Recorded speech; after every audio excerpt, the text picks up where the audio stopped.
Ok, ya estamos grabando. Jairo, para el récord. Bendiciones.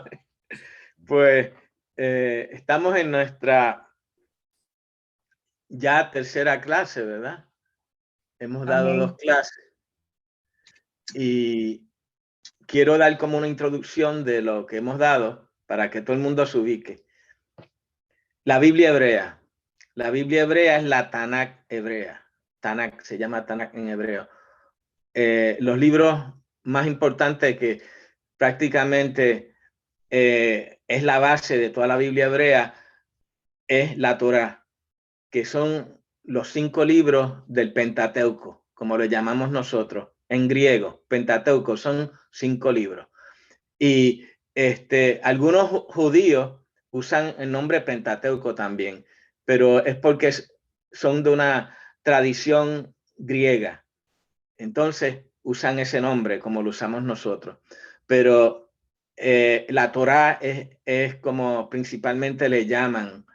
La Torá quiere decir la enseñanza. La Torá es la formación. La Torá es el discipulado. Es la norma de vida.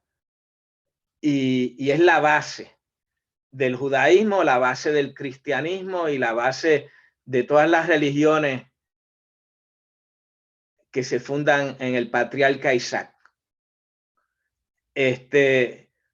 Pero cuando vemos la Torá, nosotros como cristianos, lo vamos a ver de una forma diferente a como lo ve un judío o lo ve un árabe islámico.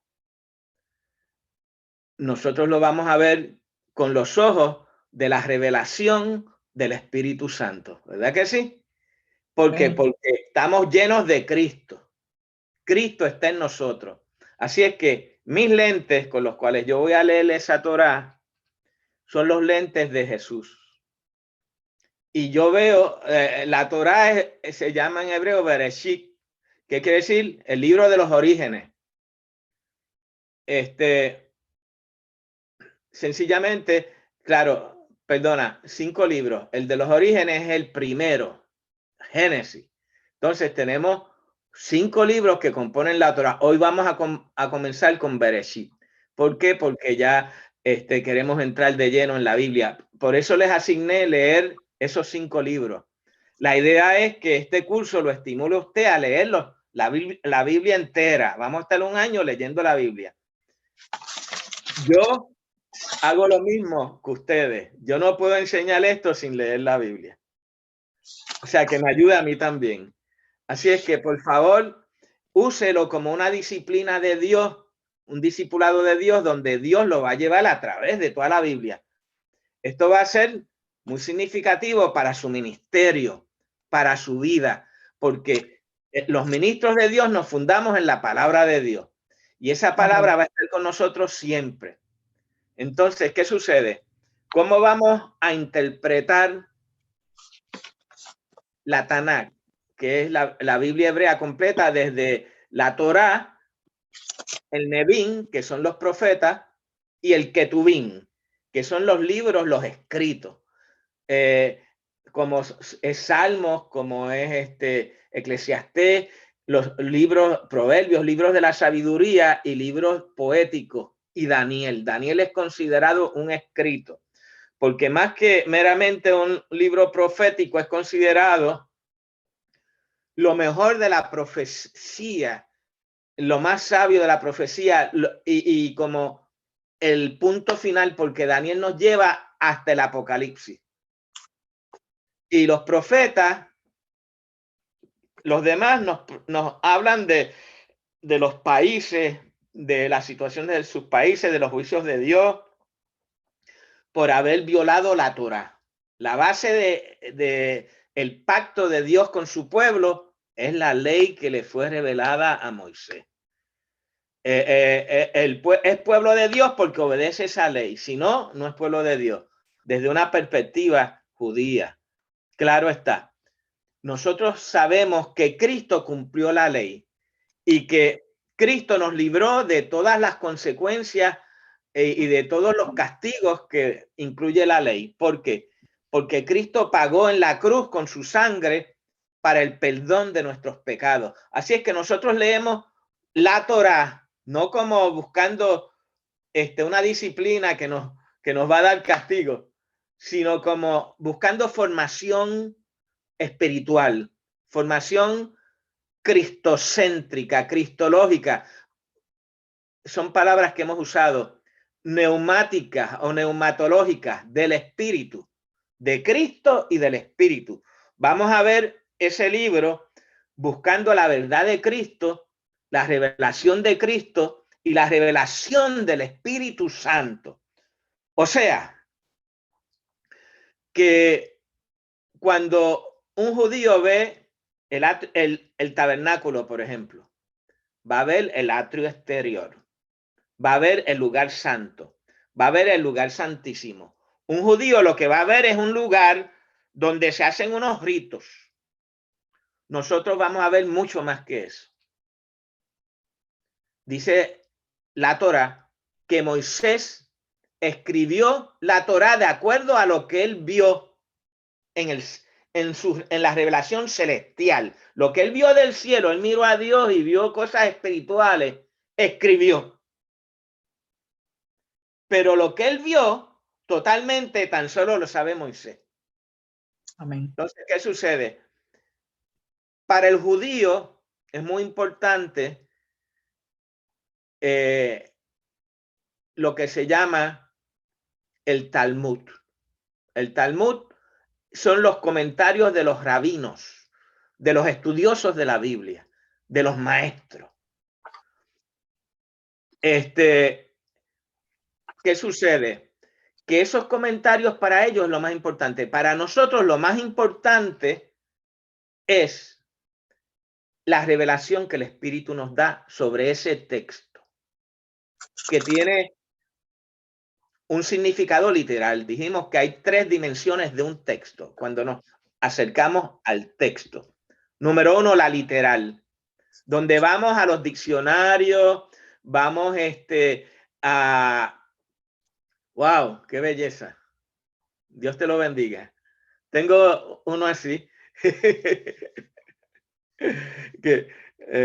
Seguimos.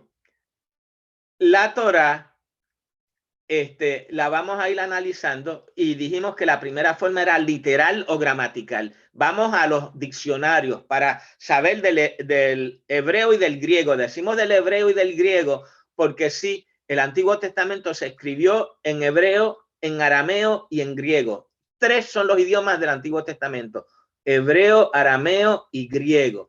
Cristo hablaba arameo. Y el griego, el hebreo antiguo y el griego de la época de Jesús. Por eso el Nuevo Testamento se escribe en griego, porque el lenguaje principal de esa época, como es el inglés hoy en día, era el griego, y los romanos adoptaron el griego. Entonces, ¿qué sucede? Que vamos a ir buscando primero el significado literal y vamos a utilizar esas herramientas que tenemos de diccionarios que se llaman léxicos. Léxicos son diccionarios bíblicos. Hay léxico en hebreo y hay léxico en griego.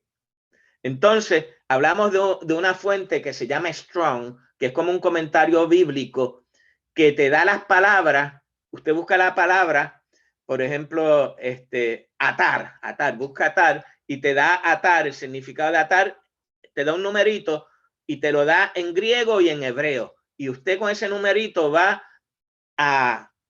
al diccionario hebreo y saca el significado. Y no tiene que saber hebreo ni griego, pero yo les invito a que se aprendan el abecedario. Por eso yo les di el abecedario hebreo, está ahí. Y el equivalente en el nuestro. No es difícil. Hay que sacar un poquito de tiempo y hacer unas tarjetitas. La A es Aleph, y así, Bef, y uno ir poco a poco, por lo menos aprendiéndose las palabras por el abecedario, y el hebreo se escribe diferente, no de izquierda a derecha, sino derecha a izquierda. Y uno por lo menos puede ver las letras y buscar en el léxico, ahí está la palabra. Y utilizarla para sus sermones y para su búsqueda en el espíritu de lo que Dios le quiere hablar. Porque Dios habló, pero habló en un idioma que no es el nuestro. Entonces, ¿qué sucede? Cuando vamos al nuestro, pueden haber unos cambios que tengan algún significado. Entonces, cuando uno quiere estar bien seguro de algo, de una palabra, uno va a esos idiomas. Ok, una vez tenemos la interpretación literal número 1, y esto aplica a su sermón. Cuando usted va a predicar un sermón, número 1, sepa lo que significa el texto literalmente. Hay que saberlo.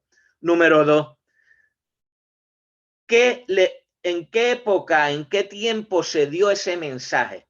Eso es el contexto. Contexto del texto. ¿En qué momento se habló ese texto? Se llama contextual.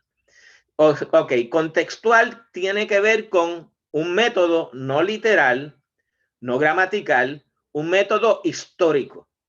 Usted tiene que saber, por ejemplo, si fue dada en los tiempos del exilio babilónico en Babilonia, en los tiempos de Nabucodonosor, usted tiene que saber la historia de Babilonia, qué era ese imperio, cómo invadió a Israel, cómo destruyó a Judá, el templo, destruyó todo y se llevó a lo mejor de Judá para Babilonia. Allí se fue Daniel, allí se fue Ezequiel, allí se fue la casa de los reyes, todo el mundo para Babilonia. Fueron deportados. ¿Qué sucede? Eso se llama la deportación babilónica. Entonces, ese fue el tiempo donde el remanente estuvo cautivo y Dios lo saca de la cautividad y lo trae de nuevo a Jerusalén a través de un edicto de Ciro, rey de Persia, y vuelven a restaurarlo todo hasta los tiempos de Cristo. Hay que saber la historia. Pues entonces hay que analizar el contexto. Esto fue un mensaje donde el pueblo de Israel estaba cautivo.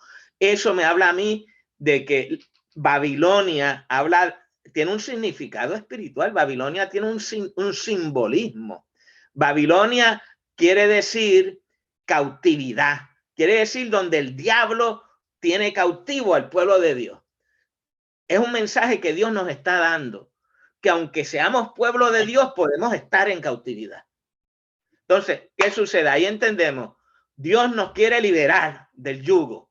Y todo eso está en esas escrituras que creemos que no tienen que ver nada con nosotros. No, Babilonia vuelve y la usa el Espíritu Santo en la revelación al apóstol Juan, donde habla que Babilonia es la gran ramera y que ha de ser destruida. Pues, ¿qué es esa gran ramera? ¿Qué quiere decir eso? Que, bueno, la ramera es alguien que tiene cautivo al pueblo de Dios, no es a los impíos. El pueblo de Israel era el que estaba cautivo allí en Israel. Entonces uno va sacando el significado, eso se llama exégesis. Uno va de interpretar a crear un análisis de lo que significa ese texto bíblico, eso se llama una exégesis del texto. Y uno va sacando, o sea que ya usamos la palabra hermenéutica, interpretación, la palabra que se usa es hermenéutica. Es cómo se interpreta la Biblia. Ok, una vez empezamos a interpretar y empezamos a formular un significado del texto bíblico, estamos hablando de exégesis. Y entonces, ahí usted prepara un comentario de ese texto y eso lo usa. Ahora, usted no se satisface con lo que ese texto dice literal, ni tampoco va a estar satisfecho con lo que le dijo a esa gente en la antigüedad. No. Yo quiero saber lo que el Espíritu Santo quiere, yo descubrir lo que ese texto me dice hoy a mí, a mi familia, a la iglesia. ¿Qué Dios está diciendo a través de ese texto bíblico hoy a la iglesia? Eso no me lo puedo inventar ni con diccionario. Ahí ya los diccionarios no van a resolver. Los diccionarios nos dan una idea. Tampoco me ayuda, pero no me va a dar todo el mensaje. Lo histórico de lo que pasó allá me puede ayudar a entender algo. Ya yo entiendo que Babilonia habla de cautividad. ¿Y cautividad de quién? Del pueblo de Dios, que fue hecho cautivo. Y su adoración y su búsqueda de Dios fue destruida. Y sus escritos, ellos tuvieron que esconderlos, los rollos. Se los querían quemar, los querían dejar sin Biblia, sin templo, sin muralla, sin nada. Y encima de eso se los llevaron presos. Entonces, ¿qué sucede? La Biblia dice, Satanás viene para robar, matar y destruir. Entonces, ¿qué sucede? Satanás puede robar, matar y destruir al impío de una forma y a los cristianos de otra. No va a usar las mismas formas. ¿Por qué? Porque él es un engañador, él es un mentiroso. Satanás va a usar artimañas religiosas. Cuando vamos a Apocalipsis, lo que hay es, la gran ramera es la que reúne todas las falsas doctrinas y se une con el falso profeta. Entonces ahí tenemos una asociación religiosa. Todo es falso. O sea que estamos buscando, Señor, ¿qué tú quieres decirnos a nosotros como iglesia con la liberación de que Ciro vino y liberó? Pues quiere decir que en los últimos tiempos tú vas a dar un mensaje del Espíritu a la iglesia para liberarnos y romper todos los entendimientos falsos que tengamos, que hayamos heredado de la religión y de cuánto disparate hay por ahí. Dios nos va a traer a tener un entendimiento claro y preciso de cuál es su voluntad, su propósito, su plan, y entonces nos va a llamar a ejecutarlo. Estoy dándoles un ejemplo de cómo interpretar el Antiguo Testamento. Estamos hablando de una escritura que habla de la liberación del pueblo de Israel de Babilonia. Pues ya nosotros somos el Israel de Dios, somos el Israel espiritual. Esa es otra faceta. Dios hizo de todos los pueblos un solo pueblo, y esa es su iglesia. Del judío, del griego, ahora todos somos uno. En Romanos capítulo, usted lo puede leer después, 9, 10 y 11, Pablo explica que el Israel no es el Israel natural, sino es, Pablo dice, yo soy israelita de sangre, pero eso no es lo que me hace hijo de Abraham. Si cuando los fariseos hablaban con Juan el Bautista, le decían, nosotros somos hijos de Abraham, ¿qué tú haces criticándonos? Y Juan el Bautista les decía, ustedes no son hijos de Abraham, nada, porque ustedes son unos carnales, unos diabólicos, ustedes son enchapes religiosos, ustedes son unos hipócritas. Juan el Bautista le dijo hasta generación de víboras. ¡Wow! Eso es como hablándole malas palabras a esa gente. Juan el Bautista no fue tímido, le dijo hasta, como diría en puertorriqueño, perro muerto. No dejó una palabra fea que no le dijera a esos fariseos. ¿Por qué? Porque Juan el Bautista sabía que era mucho más que eso. No era la religión la que te iba a salvar, es Cristo el Mesías el que te va a salvar, y el que de verdad entiende el Antiguo Testamento, el que de verdad en esa época entendió la Biblia hebrea, está esperando al Mesías. Amén. Entonces, es bien importante cómo interpretamos la Biblia. No es meramente de memorizar versículos por memorizar versículos, de hablar de la Biblia por hablar de la Biblia. Es que el hombre y la mujer de Dios que interpretan la Biblia tienen que hablar el mensaje de Dios de la Biblia. Y por eso hablamos de un método literal, primero, con los idiomas bíblicos, un método contextual o histórico, con los aspectos históricos de donde se dio esa escritura. Y ahora yo tengo que pasar de la escritura que se dio en la antigüedad a mi vida, a mi familia, a la iglesia. ¿Qué le dice esa escritura a la iglesia? Eso tan solo, ese puente, tan solo lo puede crear el Espíritu Santo. Y ese, por eso le llamamos el método espiritual, o neumático o neumatológico, como usted le quiera llamar. Neumatológico y neumático quiere decir del Espíritu. Y los eruditos de la Biblia, y leímos un escrito de del doctor Miguel Álvarez, amigo mío, que es el que dirige todos los seminarios de América Latina de la Iglesia de Dios.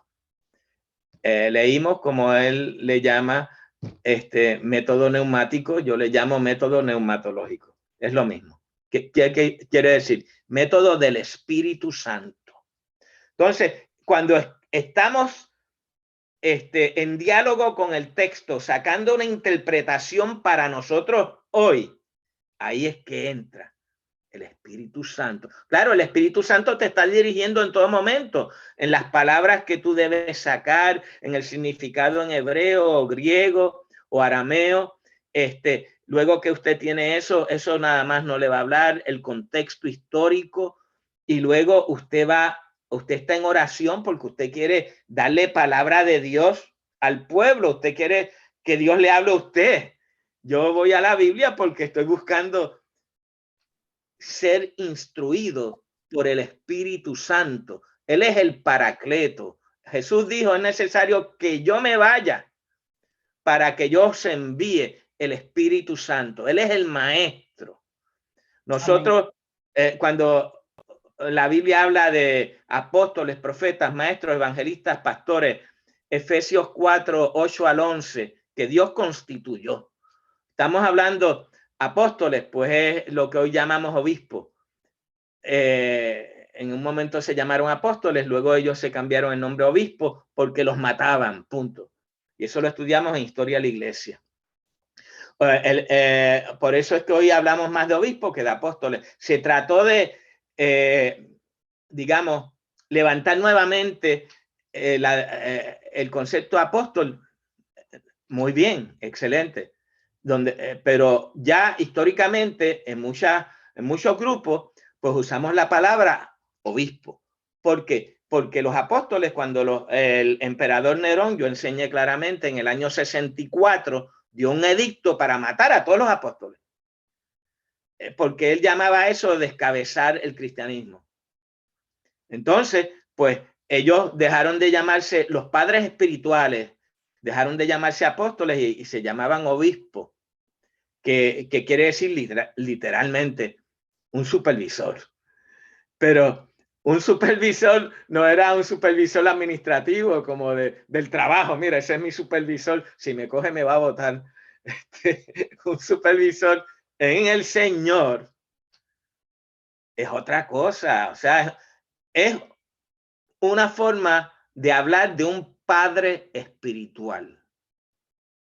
La autoridad en la iglesia no la dan los títulos que le dan a usted. Le pueden dar un montón de títulos y si usted no sabe nada de Dios, ni del Espíritu, ni de la palabra, usted no tiene nada, punto. Lo que tiene es un título guindado a la pared.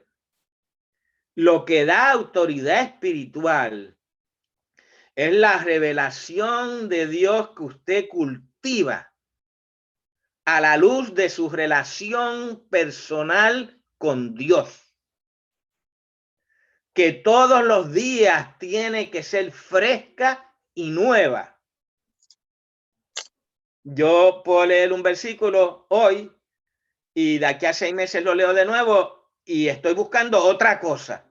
No lo mismo que me dijo hace 6 meses, ni lo mismo que me dijo hace 4 años, ni hace 10 años.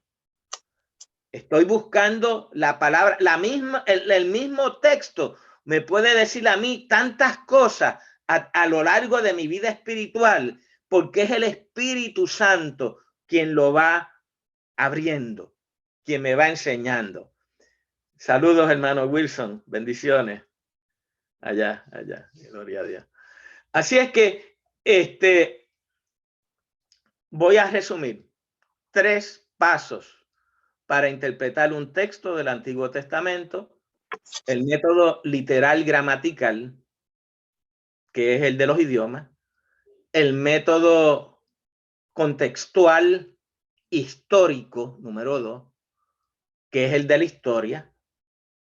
Yo mencioné también otro método que se usa por los estudiosos, el método sociológico. Es cuando se quiere sacar un mensaje para la sociedad. Biblia tiene palabra para todos. La Biblia no es nada más que para pastores. La Biblia es para todo el que la quiera leer. Y en el Antiguo Testamento vamos a ver que los profetas, la mayor parte del tiempo, le están dando mensajes a los líderes, a los gobernantes. La Biblia tiene mucho para los gobernantes.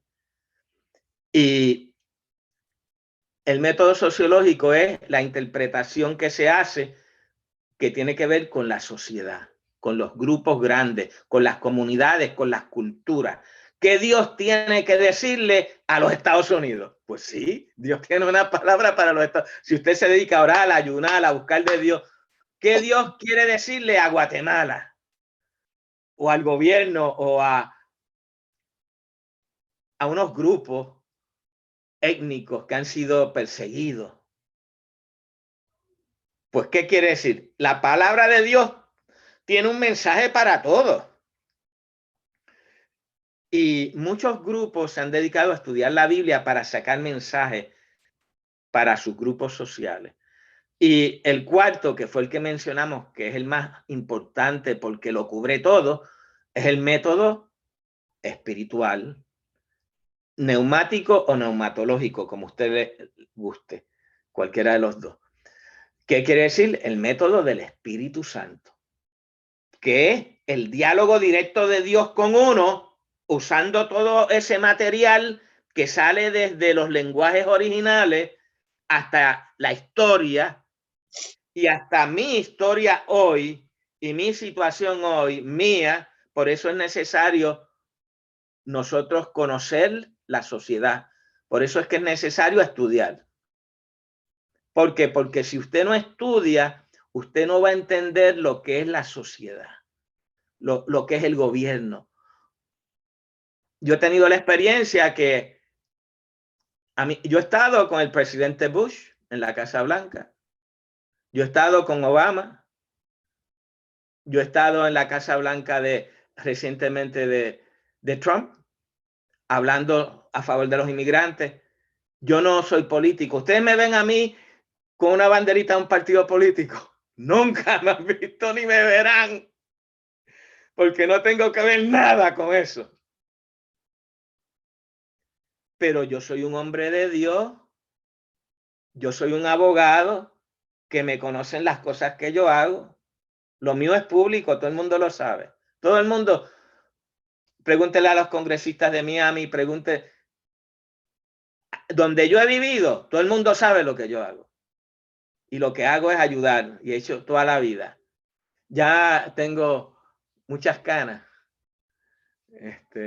Ya parezco un rabino. La cosa es que lo más importante en su vida es la palabra de Dios que Dios le da.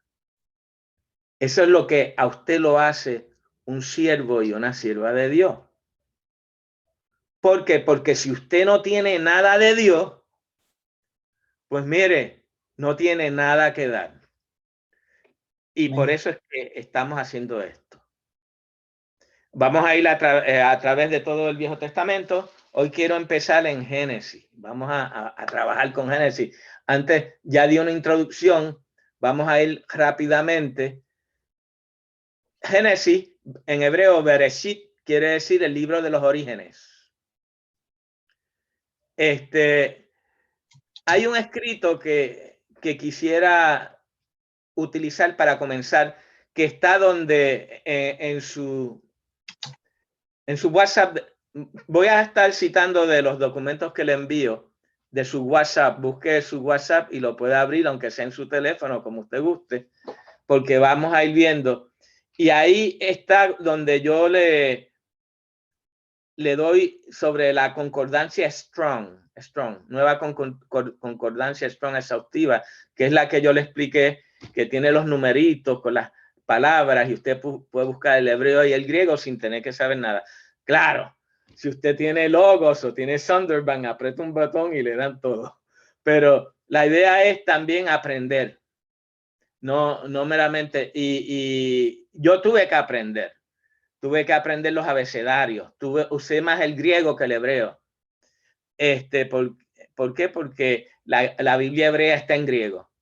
La Septuaginta también está en griego y la usaba del griego, y el Nuevo Testamento está en griego. Casi todo yo lo trabajaba en griego y algunas, la mayor parte, y hebreo, pero principalmente el griego.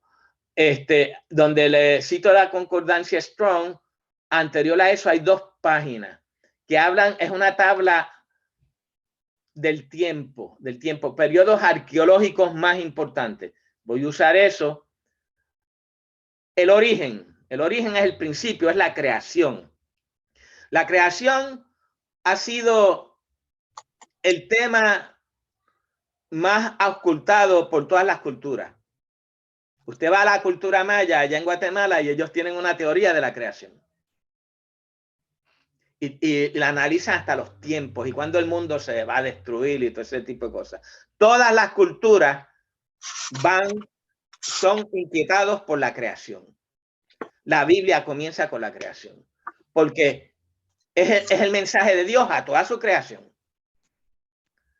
El Dios verdadero revela a través de la Tanakh, la Biblia hebrea, revela que Él es el Dios creador, que no son un montón de dioses falsos que hay por ahí. Y desde la antigüedad, donde habían tantos dioses falsos, pues surge ese documento que va a dar testimonio de que Yahweh, el eterno, el único Dios verdadero. Yahweh quiere decir el eterno.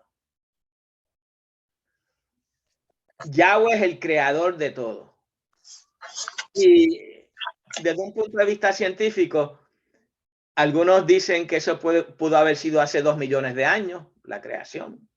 Otros dicen fue hace 100.000 años. Y otros dicen fue hace 10.000 años.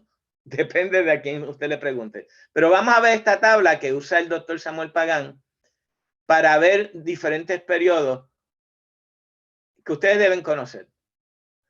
Periodos arqueológicos más importantes. ¿Por qué? Porque cuando se hacen yacimientos arqueológicos y se van a buscar artefactos, se habla, este artefacto que se encontró de esta excavación tiene que ver con este periodo. Y debemos por lo menos haberlo escuchado. Del año 1000 al 12.000, estamos hablando paleolítico, antigua edad de piedra. Ustedes han oído de la edad de piedra. Eso sigue como hasta el 3150 al 2200. Acuérdense que empieza en años altos y va bajando hasta el año 1, donde Cristo divide la historia, y por eso es historia antes de Cristo y después de Cristo. Antes de Cristo, pues suben los números. Después, va empezando en altos y baja hasta el tiempo de Cristo. Luego, en Cristo empieza en 1 de nuevo y sigue subiendo hasta el día de hoy, que estamos en el año 2021, pues siguió subiendo por ahí. Ok, para que ustedes tengan una idea de que hay 2 periodos. El hebreo, la Biblia hebrea está antes de Cristo. Va a tener unos números diferentes, los años van a ser diferentes. Y mientras más años, pues antes es más viejo. Y a medida que se va acercando al año 1 de Cristo, pues está más cerca de nosotros. Nos ubica en el 1550 el periodo de Moisés y el Éxodo, que es en la edad de bronce tardía. Está la edad de piedra, está la edad de bronce. Algunos usan otro año, usan 1300, pero en general 1550. Hay una discusión sobre eso. Yo prefiero 1550. Del 1200 antes de Cristo al 586 es la monarquía. La monarquía es Saúl, David y Salomón. Cuando usted ve Primera y Segunda de Samuel, Primera y Segunda de Reyes, estamos hablando y habla de Israel. Aún no ha habido la división. Pues básicamente está hablando de Saúl, David y Salomón. ¿Qué sucede? Salomón muere y deja un hijo llamado Roboam. Vino un usurpador llamado Jeroboam, que no era hijo ni tenía ningún derecho, y se congració con la gente y dividió. Y se robó 10 tribus. Jeroboam, que no tenía ningún derecho, conforme a la ley de Moisés, ni a la Torá, ni a la Tanakh, a nada, robó 10 tribus. Pero era tremendo tipo para haberse llevado la mayoría de las tribus. Las únicas tribus que quedaron con Roboam fue la tribu de Leví, la tribu de Benjamín y la tribu de Judá. Por eso se llamaba el reino de Judá, el reino del sur. El reino del norte, ¿qué sucede? Pues va a suceder el juicio de Dios. Allá está Elías, allá está Eliseo, allá está Amós, están profetizando para la destrucción del reino de Israel. Y así fue. Vinieron los asirios en el año más o menos 780 y algo por ahí, 87 creo que fue. Y ocuparon ese reino del norte que Judá se quedó con Jerusalén, donde estaba el templo y la ciudad amurallada, y las 10 tribus se fueron a otro lugar. Claro, porque ese fue el que dividió, el que usurpó. No se atrevió empujar a Roboam, sino se llevó las 10 tribus fuera. Entonces, ¿qué sucede? Que allí estamos hablando de un usurpador, de un hombre que no tenía ningún derecho, que no había sido nada, ningún hombre espiritual, ni nada, que vino un ladrón que vino y se robó 10 tribus. Israel se convirtió en un país idólatra. Se fueron apartando de Dios. Y los profetas, Elías, Eliseo, de ahí en adelante profetizando para la destrucción. En el año 787, los asirios, el imperio más, digamos, sangriento, ellos cogían y además de derrotar al enemigo, quemaban todo. Eso se llamaba eliminación total. Ellos destruían todo, erradicación total, la guerra total. Eso aún se usa. En la guerra se habla de guerra total, pues esta gente fueron los que inventaron eso. A los soldados que mataban les cortaban las cabezas y los ponían sobre una estaca, una vara. Y ahí ponían la cabeza de adorno. Quemaban todo y lo que dejaban eran cabezas.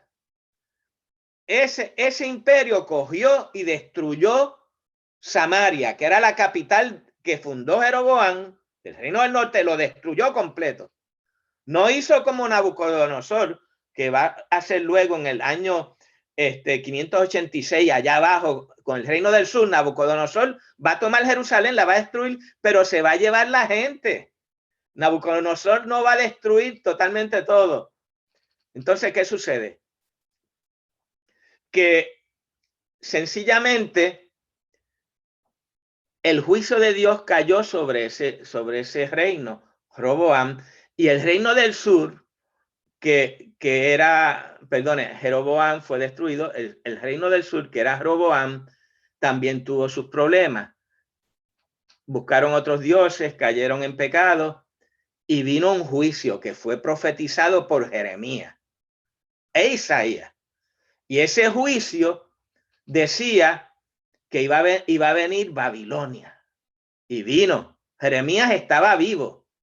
Lo tenían preso cuando entra Nabucodonosor, rey de Babilonia. Estoy dando un resumen porque vamos a entrar rápido al Génesis. Y hablando de esta época, sencillamente los dos reinos se ven bajo juicio. Lo único que Judá no va a ser destruido. Judá, luego va a venir, los persas van a destruir a Babilonia y van a darle la libertad a los judíos para regresar. Eso se llama el periodo del retorno y el periodo de la restauración. Van a restaurar las murallas, van a restaurar el templo, van a restaurar lo que se llama hoy la Biblia hebrea, la Tanakh. Los rollos estaban todos tirados, pero tuvieron que esconderlo. La memoria de la tradición oral, ellos cogieron e hicieron lo que hoy es la Biblia hebrea, Esdras. Eso fue la labor principalmente de Esdras. Y los escribas que él estableció fueron formando lo que hoy se llama el canon hebreo de la Biblia. Y eso fue en el año 586 y después, cuando volvieron, estamos hablando 50 años después. 50 años después del, más o menos en el 530, es que ellos regresan. Y Ciro, rey de Persia, destruye a Nabucodonosor, destruye Babilonia. Y los judíos vuelven a Jerusalén hasta los tiempos de Cristo. Así es que el año 37 ya aquí habla del periodo romano. Ahí empiezan los romanos. Pompeyo, un emperador romano, entra a Roma. Ok. Vamos a coger la Biblia hebrea. Ya salimos de eso. Un segundo. Déjeme buscarle otro.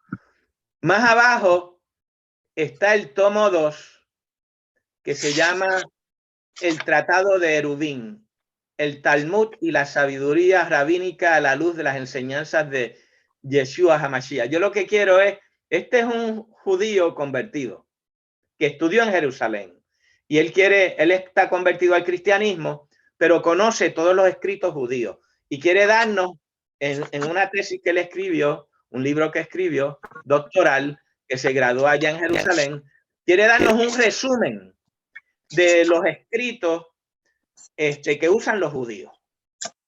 Y es importante porque Cristo conocía esos escritos. Cristo estudió esos escritos. Y está la Tanakh, y yo lo que quiero es mencionarlo para que ustedes sepan que existe. Que no sean, no les pregunten y no sepan. Pero estos son libros de miles y miles de páginas. Que cada rabino de eso escribe miles de páginas.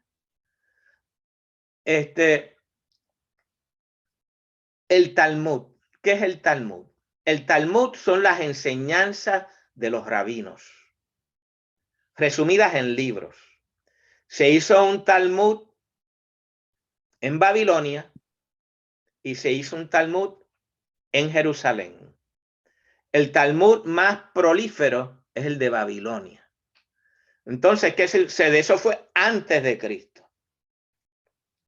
Estamos hablando antes de Cristo. Los judíos que estaban esparcidos por el mundo griego hicieron esos escritos y los compilaron. Y ellos fueron los mismos que hicieron la traducción griega. ¿Por qué? De la Biblia hebrea. ¿Por qué? Porque ya los judíos que nacían en esos países griegos no sabían hebreo. Y traducen la Biblia al griego. Y voy a mencionar rápidamente los libros de interpretación de ellos para que ustedes sepan que existen. Y antes de entrar a la Génesis, luego vamos a entrar a la Génesis. Más abajo, ahí dice tomo 2, Tratado de Erubín. Usted lo puede abrir y ahí va a ver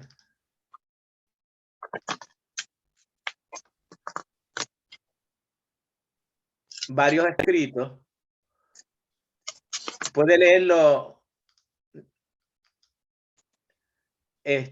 No sé si le abre, pero yo voy a resumir porque no quiero quedarme en esto. Los libros, los escritos principales que tenemos, los Talmuds, ellos nos abren diferentes libros. Por ejemplo, la Gemara es un libro de varios escritos. El Mishnah también es otro de los libros. Y también se habla de Halaga. Halaga son los libros legales. Lo principal que usted debe saber es que sí hay unos tratados muy largos que tienen que ver con las interpretaciones rabínicas de la Biblia hebrea. Y algunos escritores lo utilizan algunos escritores cristianos. De todas formas, para cualquier estudio que usted quiera hacer, está ahí. Así es que tan solo se lo pongo. Ya saben, el Mishnah, la Gemara y el Midrash son los tres escritos. Y son parte del Talmud babilónico y del Talmud de Jerusalén. Puede ser que en algún momento que estemos estudiando la Biblia hebrea yo mencione algo de eso. Ya usted sabe que son los rabinos, ya sea en la Mishnah, en la Gemara o en el Midrash. Vamos a seguir nosotros. Quiero que vayamos más abajo. Hay unas tablitas que le puse que son como unas imágenes. Y hay una que dice el linaje de Cristo. Y vamos a ver que el Génesis, vamos al Génesis. Abra su Biblia. Vamos a estar hablando del Génesis. Amén.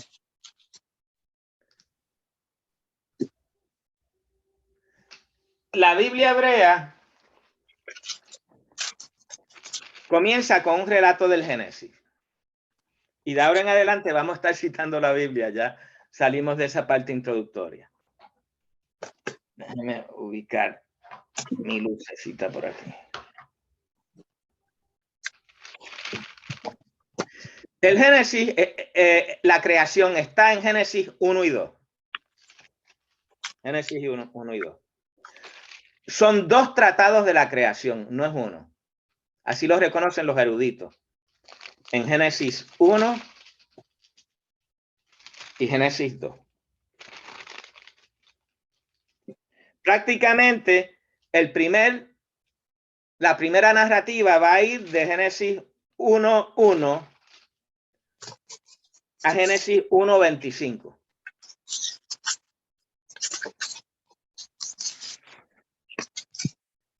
Y esa narrativa nos va a hablar de los 7 días. El 7 es un número importante en la Biblia. El 7 quiere decir completo. Cuando usted ve en diferentes lugares los 7 días, al séptimo día el Señor descansó, completó su obra. Ese número 7 usted lo va a usar en la Biblia. Y desde un principio se lo digo.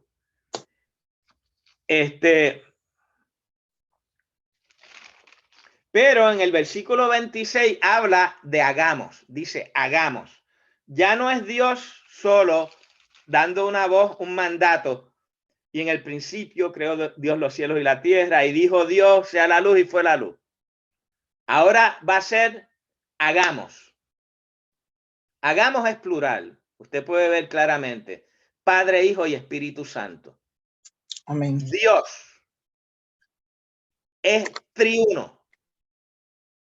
Dios es Padre, Hijo y Espíritu Santo desde el principio. La Trinidad no es un invento de los teólogos. La Trinidad no se la inventó la Iglesia Católica.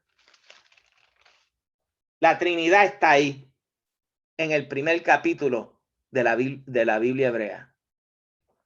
Entonces dijo Dios, no dice dioses.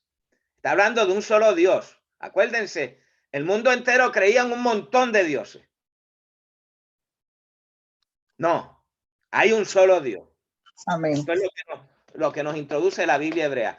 Y Dios dijo, punto. No hace falta el Dios del sol para crear el sol, el Dios de la luna para crear la luna, el Dios de las aves para crear las aves, el Dios de las flores para crear las flores. No. Y dijo Dios y fue. Hay que entender esto claro, porque esto es bien importante para este mundo de esa época. Nadie era monoteísta. Monoteísta es de un solo Dios. Politeísta, poli es de muchos. Politeísta, teísta es de Dios. Politeísta es de muchos dioses. Mono es de uno. Monoteísta es de un solo Dios. Los hebreos son monoteístas, nosotros somos monoteístas. Entonces, algunos dicen, no, ustedes son politeístas también. Los judíos nos dicen politeístas, porque hablamos de la Trinidad. No saben leer su propia Biblia. Es que, acuérdense, el judío va a mirar la Biblia y no va a ver a Cristo en ningún lado. Mucho menos va a ver al Padre, al Hijo y al Espíritu Santo. Hagamos. Ahí se muestra que Dios es trino. Y ese hagamos es el que va a venir y va con sus manos, Cristo, va a formar del polvo a Adán. Y va a sacar la costilla y va a hacer la Eva. Y es algo interesante. Varón y hembra los creó. Porque habló de que hizo a uno del barro y a otro de la costilla. No quiere decir que uno es mejor que el otro. El hombre tiene unas cosas, la mujer tiene otras. Esto es importante porque hay sociedades patriarcales donde el que manda es el hombre, pero hay sociedades matriarcales también. En culturas donde la que manda es la mujer. Hay las dos. Y ni una ni otra. Desde un principio, varón y hembra los creó. Punto. Son uno. Los creó para ser uno. Los creó porque la mujer tiene cosas que nosotros, yo no he visto ningún hombre todavía con todo lo que dicen parir hijo. La mujer pare. Yo no quiero parir hijos. Allá usted si quiere parir hijos.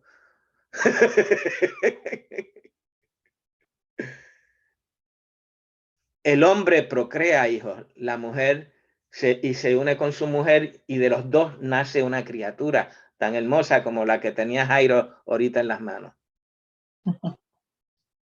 La mujer ejerce una función, el hombre ejerce otra.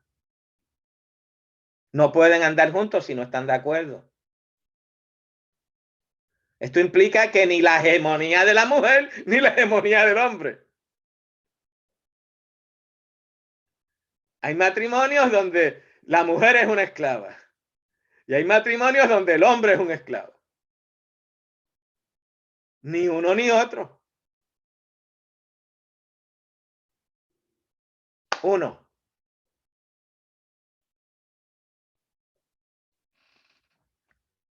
Y los bendijo a Dios y les dijo, fructificad y multiplicad, llenad la tierra y sojuzgadla, señoread los peces.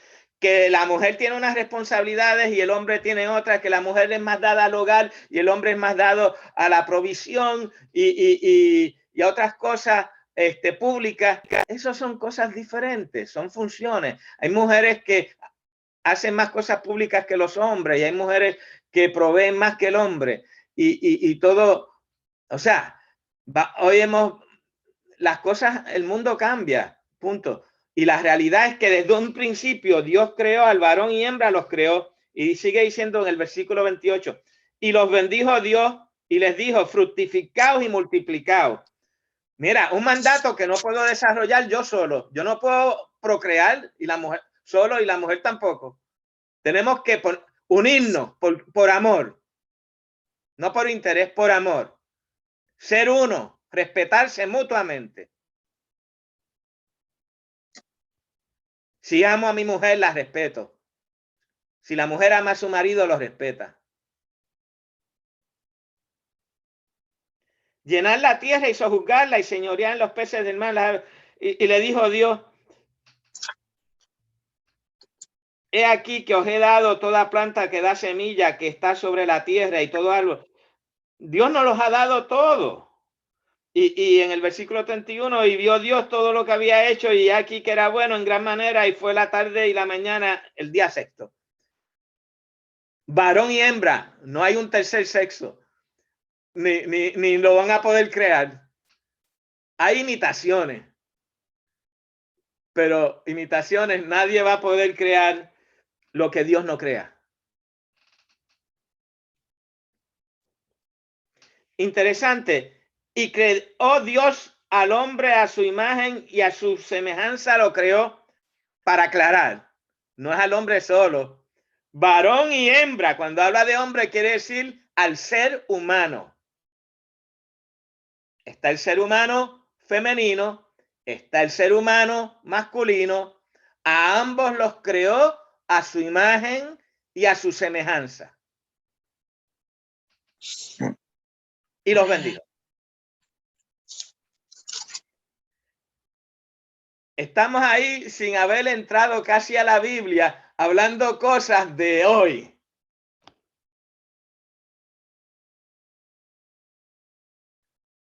Por eso es que hay que estudiar la Biblia. Que están tan claras. Que viene un judío y me dice, tú eres politeísta. No, yo no soy politeísta, yo soy monoteísta. No, eso se lo inventó San Agustín, que habló de la Trinidad. No, no, no, eso no se lo inventó San Agustín. Eso está en la Biblia. Búscate tu Biblia hebrea, Génesis 1:26. Hagamos. ¿Con quién estaba hablando Dios? Consigo mismo.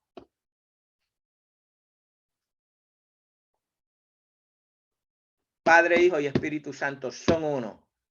Pero en Cristo fueron creados todas las cosas, dice el apóstol Pablo. ¿Qué quiere decir? Que el que está ahí creando todo eso en diálogo con el Padre y el Espíritu Santo es Cristo mismo. Cristo está desde el principio, ahí en Génesis. Cristo Amén. no empieza en la Biblia desde Mateo. Cristo está ahí. Él es el que creó. Y está dialogando el Padre, el Espíritu Santo, el Hijo.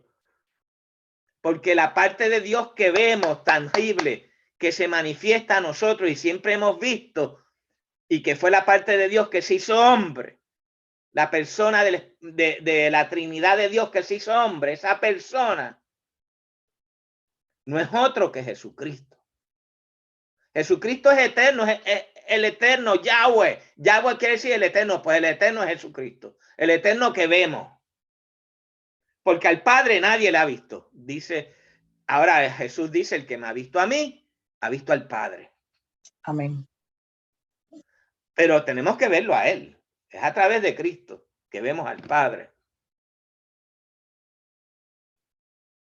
Entonces, ¿qué sucede? Que Cristo es la mano de Dios que llega al mundo para salvar a la creación. Primero nos creó. Segundo, nos separó a sí mismo para ser ofrecido por nosotros desde ese momento. Tercero, se ofreció desde antes de la creación de todas las cosas. Déjame ver si lo encuentro. Apocalipsis 13:8. Déjame ver si mi mente me falla. Si no, tengo que volver a leerme la Biblia 3 veces más. Vamos a buscar Apocalipsis 13:8. Búsquelo. Y dice, y la adoraron todos los moradores de la tierra cuyos nombres no estaban escritos en el libro de la vida del Cordero, que fue inmolado desde el principio del mundo. ¿Quién fue inmolado desde el principio del mundo? ¿Quién es el Cordero? Jesús. Amén. ¿Qué quiere decir eso? Que desde el principio del mundo Jesús está disponible para la salvación de todos los que crean. Nadie va a ser salvo por matar animalitos, ni por obedecer la ley de Moisés. La gente es salva por medio de Jesús.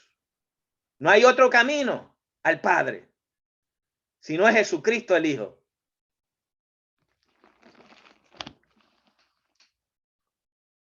Esto nos establece las bases para lo que hemos llamado una interpretación cristológica, cristocéntrica, neumática, neumatológica, espiritual, de toda la Biblia, desde el Génesis hasta el Apocalipsis. ¿Qué sucede? Vamos a buscar unas cosas por aquí. Un segundo. Yo les di unas tablitas, es que quiero hacerle las cosas sencillas, para que no digan que el pastor es muy complicado. Aquí estamos. Pero es que si deben buscar su WhatsApp, porque ahí hay unas tablitas que hacen las cosas sencillas y rápidas. Y quiero enseñarles esas tablitas. Hay una que habla de los periodos de la genealogía de Jesús. ¿Han visto esa tablita que dice genealogía de Jesús? Levante la mano si la ha visto. Ok, va a haber un montón de nombres ahí. Usted sabe que va a haber un montón de nombres, ¿verdad? Amén. El Pentateuco se va a dividir en varias partes. Vamos a hablar primero del Génesis. El Génesis, lo primero que ya hemos visto es la creación, ¿verdad? ¿Qué va a suceder? Que Adán y Eva van a pecar, sabemos, viene la caída. Eso va a venir ya. Ahí está en el capítulo 3. Viene la caída. Caín mata a Abel, ¿verdad que sí? Entonces, ¿qué sucede? Que empiezan dos genealogías en la Biblia desde el principio. Los hijos de Caín es la genealogía que se llama los hijos de los hombres, que son los no creyentes. Los hijos de los hombres no son los hijos de Dios. La otra genealogía que viene de Abel es los hijos de Dios. Caín mató a Abel, pero decimos Abel como el primero, pero Adán y Eva tienen otro hijo que se llama Set. Tienen tres hijos más, Set, Cam y Jafet. Y Cam, se identifica también, Cam no era muy espiritual, vamos a ser claros. El más espiritual de esos tres era Set. Entonces se utiliza el linaje de Abel, Set, y por ahí se sigue hasta el linaje de Set hasta Jesús. Usted va a ver eso. El linaje comienza en Abel, aunque Abel no tuvo hijos, pero Set fue su hermano que le sucedió y que seguía el linaje espiritual. Y de Set se llega a Moisés, de Moisés se llega a David, de David se llega a Jesús. Y eso es lo que está en Mateo. En Mateo usted va a ver muchos nombres. Y va a ver también en Lucas. Hay dos genealogías, una en Mateo, otra en Lucas. Pero todas tienen que ver con el Antiguo Testamento. ¿Qué es lo importante de esto? ¿Qué es lo importante de esto? Que lo que nos está mostrando es que Jesús está preparando a un linaje que sale del pueblo de Israel. No todos los israelitas son israelitas, como diría Pablo. Israelitas son los israelitas según la fe. De Adán y Eva salieron los buenos y los malos. Y siempre hay una línea de creyentes y hay una línea de no creyentes. Eso es bien importante. Son dos genealogías. La Biblia le llama al principio los hijos de los hombres y los hijos de Dios. Siempre el mundo va a ser así. Va a haber unos que creen y otros que no creen. Unos que somos, nosotros los que vivimos una vida con Jesús, somos los hijos del Señor. Los que no, son los hijos de los hombres. Y sabemos que sencillamente el diablo los envuelve y hace con ellos lo que él quiera. Pero yo quiero, ya ahí tienen eso. Eso ustedes lo pueden ver. No tenemos que ir a todos los nombres. Luego viene otra tablita que nos habla, es en inglés, perdone que es en inglés, pero es lo que conseguí. Pero yo se las traduzco. El periodo de Génesis, que empieza al principio, la creación. Génesis 1 al 5. Entonces viene el diluvio, Génesis 6. Y luego vienen los patriarcas, Génesis 12 en adelante.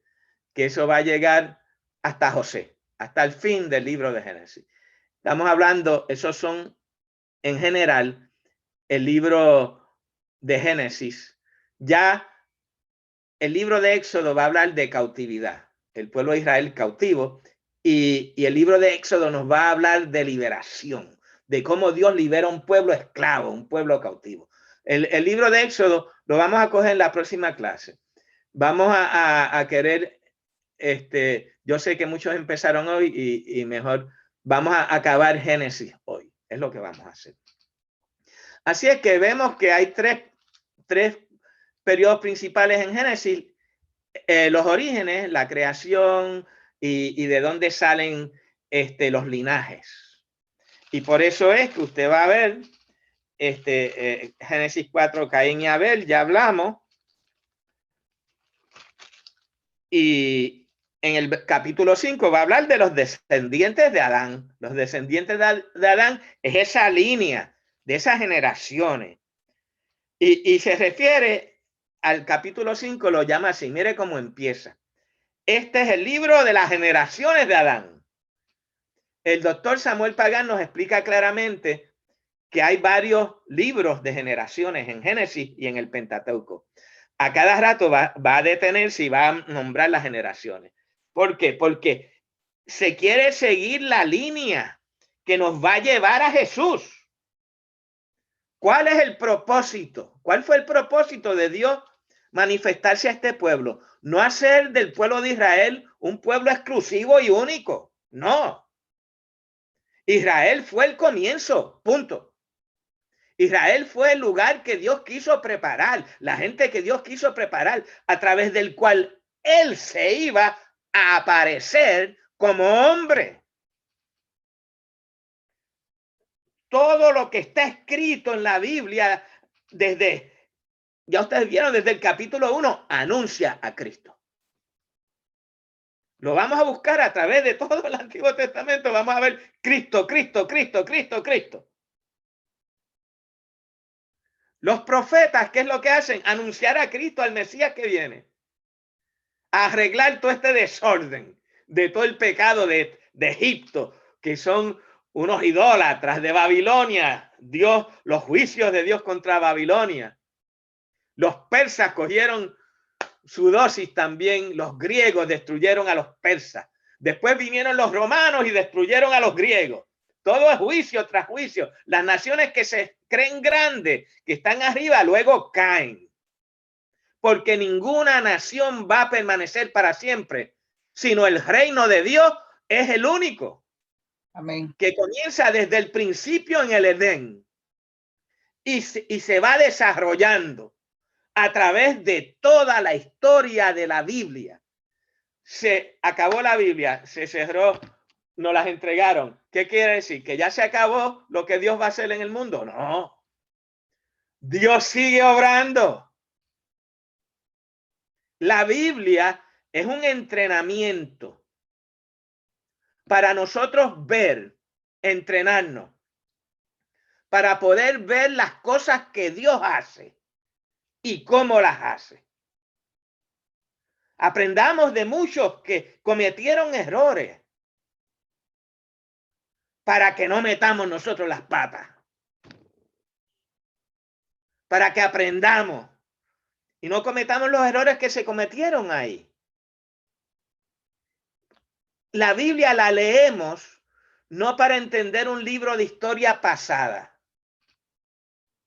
La Biblia la leemos para conocernos a nosotros mismos mejor y conocer a Dios y lo que Dios quiere hacer en nosotros y lo que Dios quiere hacer a través de nosotros y cómo se va a hacer.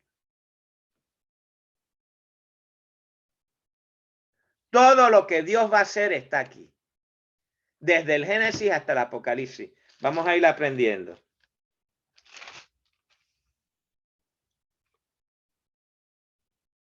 Así es que aprendemos de los pecados de los demás para nosotros no cometerlos, tratar de no cometerlos. El primer pecado que vimos fue Caín. Claro, el primero fue Adán y Eva, desobediencia. El segundo fue Caín, en realidad. Tuvo celo de la espiritualidad de su hermano, que le ofreció un mejor sacrificio a Dios de lo que él ofreció. Eso de celo y contienda no habla de gente espiritual.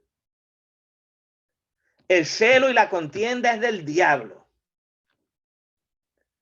Usted esté satisfecho con lo que Dios le da. Dios le va a dar todo lo que Él quiere a usted. Y no esté con celos y envidias del otro. Eso es características de Caín. Por eso es que tenemos que leer la Biblia. Hay mucho celo y hay mucha envidia en el mundo religioso de las iglesias. Pastores en una misma comunidad compitiendo unos contra otros.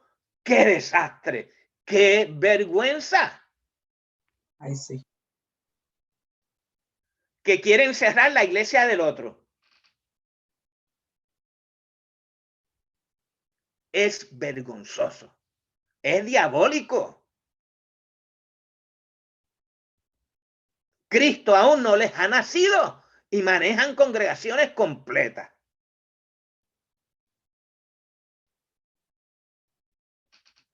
Ese es el primer pecado, aprenda eso. Si usted está sintiendo celos y envidias de algún hermano que Dios está bendiciendo y usted no se goza con el hermano, busque liberación. Yo no voy a hacer lo que Dios me ha llamado a hacer por competir con nadie. Yo no tengo que competir con nadie. Yo soy hijo de Dios. Dios me lo ha entregado todo. Dios te ha dado todo. Tú no tienes que hacer nada. Tú vas a heredar todo. Pero, ¿tú quieres agradar al Dios que te lo dio todo? ¿Tú sabes cómo le vas a agradar? Siendo a su imagen y a su semejanza. Como cuando un papá mira a un niño recién nacido, ay, mira, se parece a mí. Jesús dice, mira, se parece a mí.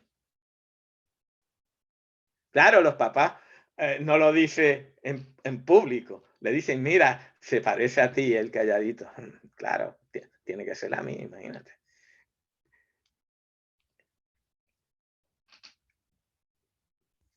Cristo se cansó del mundo. Se cansó de la gente que eran como Caín. Y en un momento dado dijo, se acabó. Y se buscó a un hombre serio, decente, honesto, humilde. Y ese hombre fue Noé. Tan solo encontró a uno, Noé. Tan solo encontró a uno. Y dijo, aquí se acabó lo que se daba. Voy a cortar, se acabó, paso la página y empiezo de nuevo. Toda esta basura que ha salido de lo que yo hice. Pues mira, tengo que rectificar. Vamos a eliminar a todo el mundo. Vamos a dejar a Noé. Mira, serio, responsable, humilde. No está compitiendo con nadie, está por allí en una esquina. Y Dios se le revela. Adorando a Dios, sirviendo a Dios, orando, ayunando, sin celos ni envidias con nadie, ni competencias con nadie, ni nada, allá con su familia, tranquilo. Orando y cumpliendo con Dios, estudiando lo que él conocía de Dios, cultivando lo que él conocía de Dios.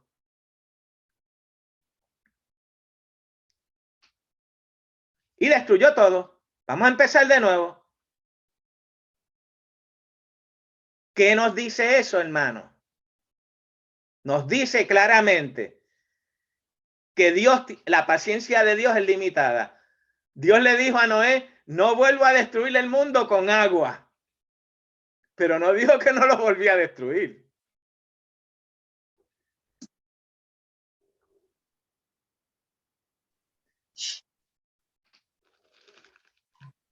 Viene el diluvio. Dios hace pacto. Dios es un Dios de pacto. Dios quiere ser tu amigo. Dios quiere ser mi amigo. Dios quiere ser uno contigo. Pero Dios está buscando ver unas características en ti. Yo no necesito que me vea bien el superintendente de la denominación. Yo no necesito que me vea bien el obispo de los obispos, el superobispo. Yo necesito que el Señor me vea bien. Eso sí yo necesito. Y no que me vea, porque Él lo ve todo. No es que me vea de hipócrita, de hacer apariencia. No, Él sabe quién soy yo. Él sabe quién eres tú. Él sabe nuestras debilidades. Él sabe cómo formarnos. Y Él está en ese proceso, contigo y conmigo. Viene otro capítulo 10, la descendencia, lo mismo. Se sigue la línea. Empieza una nueva línea, la línea de Noé.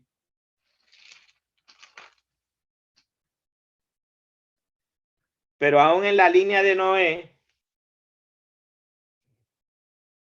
hay un evento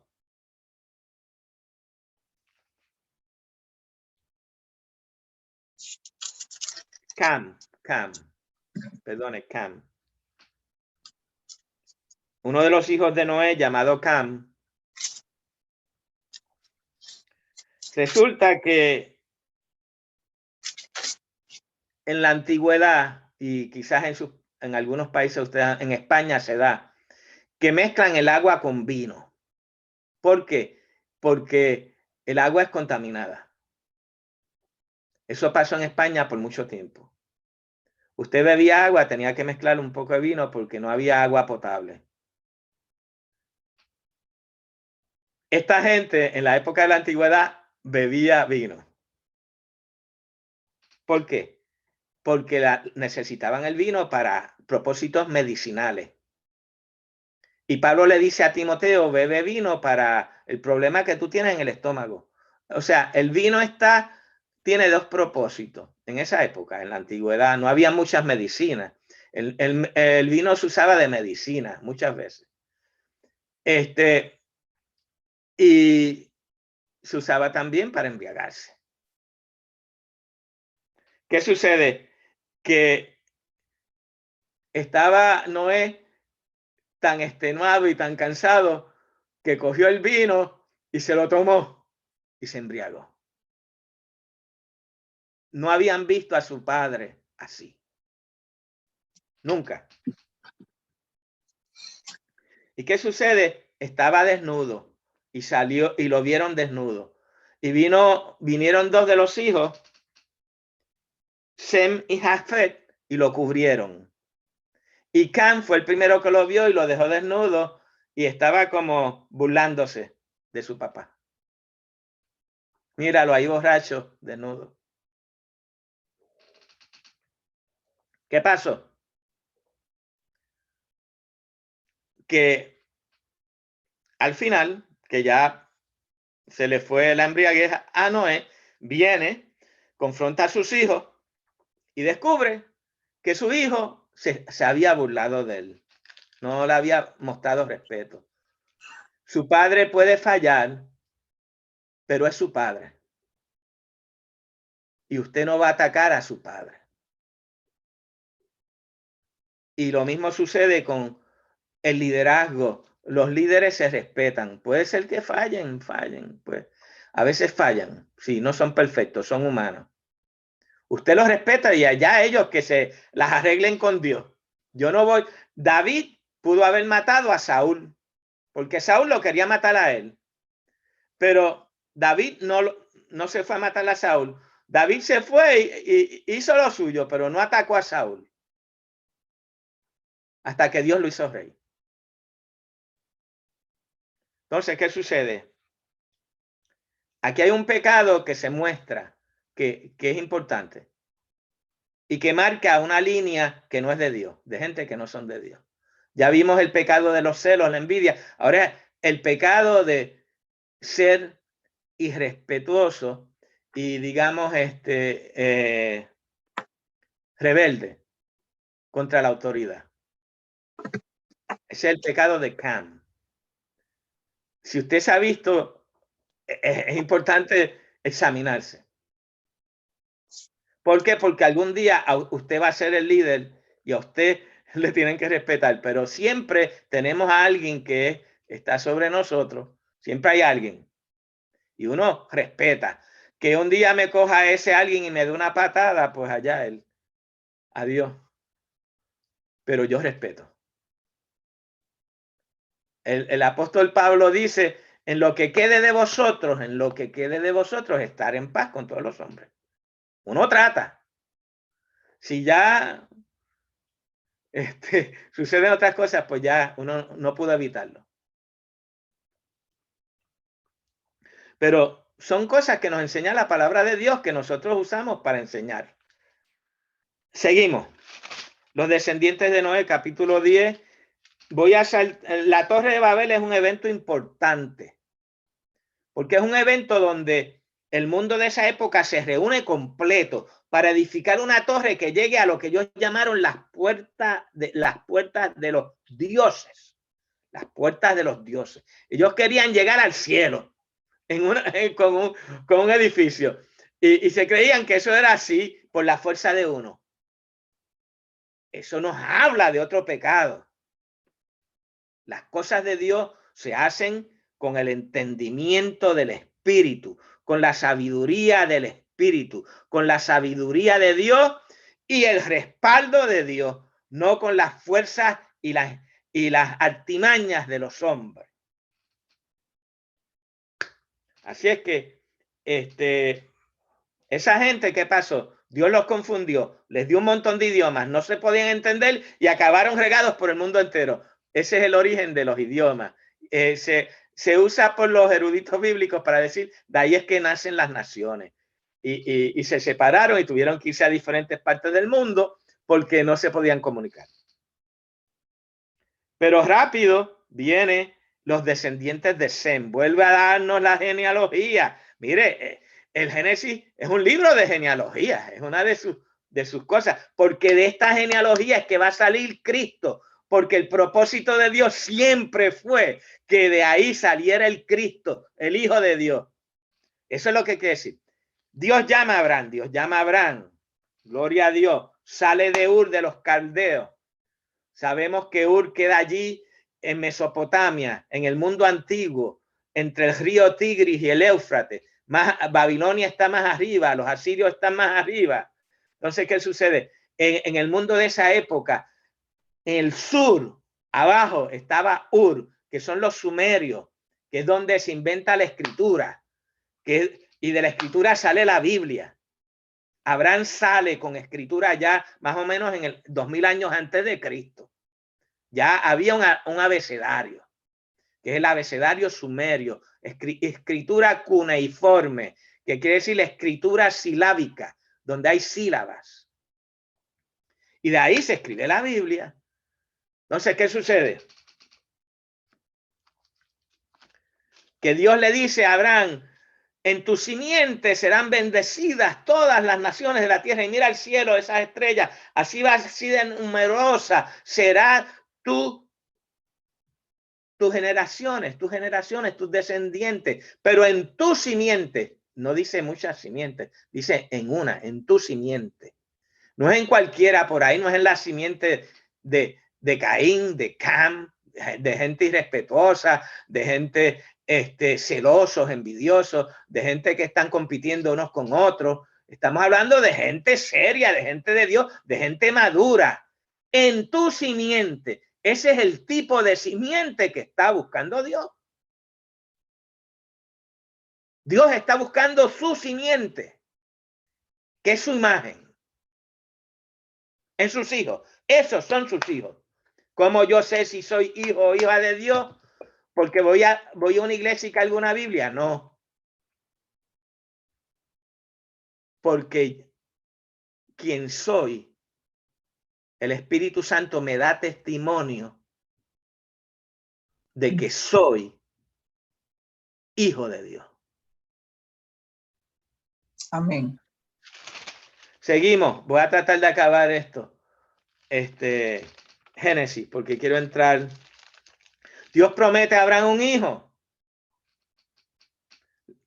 Estéril, Sara. Llega a él a los 100 años y ella a los 75. ¡Wow! ¡Qué romance! Y tienen un hijo. Dios se lo da. Ella no creía jamás que eso podía suceder. Y sucedió, porque Dios se lo dio. Capítulo 15. Entonces, esto nos enseña otra cosa. Nos enseña el fruto de ser un hombre y una mujer de Dios de fe. Abraham no se puso a pelear con Lot. Mira, Lot, su sobrino, le dijo, yo quiero lo mejor de esta tierra, allá el valle. Cógelo, coge lo mejor. ¿Qué es eso es lo que tú quieres? Yo me quedo con los montes acá con las cabras. Ese es el espíritu ese de Caín, de Cam, de Lot. Vamos a ver que Ismael surge entre del linaje, dijimos que hay un linaje de los buenos y hay un linaje de los malos, por hacerlo sencillo. Hay un linaje de los hijos de Dios y hay un linaje de los hijos de los hombres. Los hijos de los hombres son carnales, no son espirituales. No conocen a Dios. Hacen las cosas por sus propias fuerzas, como ellos creen que es mejor. Compiten, tienen celos, tienen envidia. Están más pendientes de ellos que de nadie. Son egoístas, son envidiosos.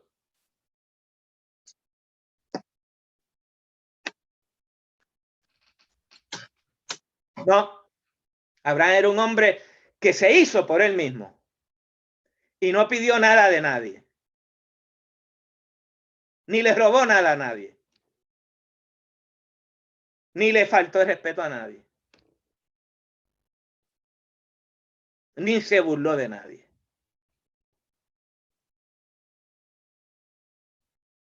Eso es lo que está buscando Dios. ¿Qué pasó? Que no tuvo suficiente fe. Y antes de que naciera el hijo, se aceptó la proposición de la mujer de acostarse con la esclava Agar, y ahí nace Ismael. Después nace el verdadero, el hijo de la promesa que Dios le prometió, y no pueden vivir juntos, no pueden convivir juntos, porque uno tenía una imagen y el otro, uno tenía una imagen de un linaje que no era de Dios y el otro tenía el linaje de Dios. No se entendían, no podían convivir juntos, se pasaban peleando, dándose golpes. Se acabó, cada cual tuvo que seguir por su lado.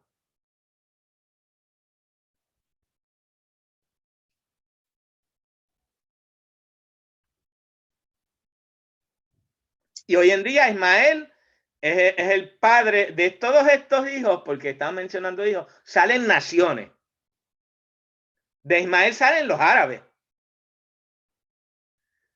De Cam sale Cush.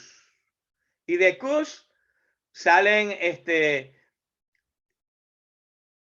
hay muchas naciones y así se dividen. Uno puede ver, luego yo voy a buscar, tengo un mapita por ahí que les envié, déjenme ver si está aquí, que habla de las naciones que se formaron.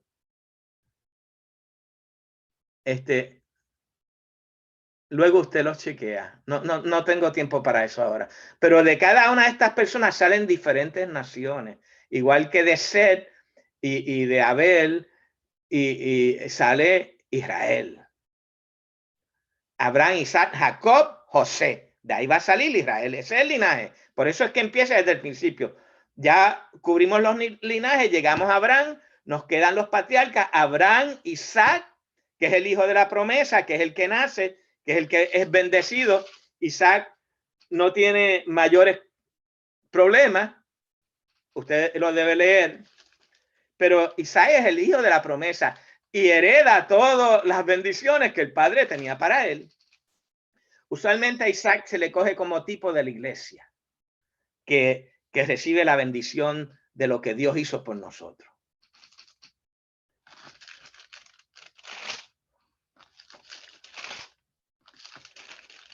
Estamos pasando ya nacimiento de Isaac, Génesis 21. Dios ordena a Abraham que sacrifique a Isaac. Imagínense, después que Dios te dice, ese te voy a dar un hijo, te lo da.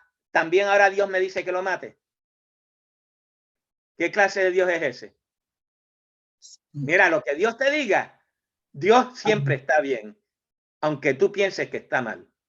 Amén.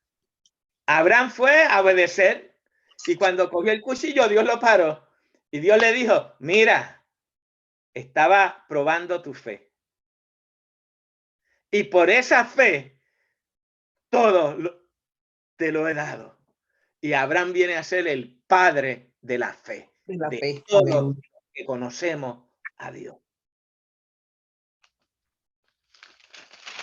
Abraham, Isaac. Isaac recibe la bendición.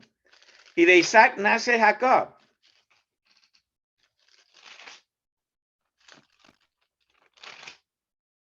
Jacob es bendecido porque nacen gemelos y ahí está la famosa historia de Jacob y Esaú.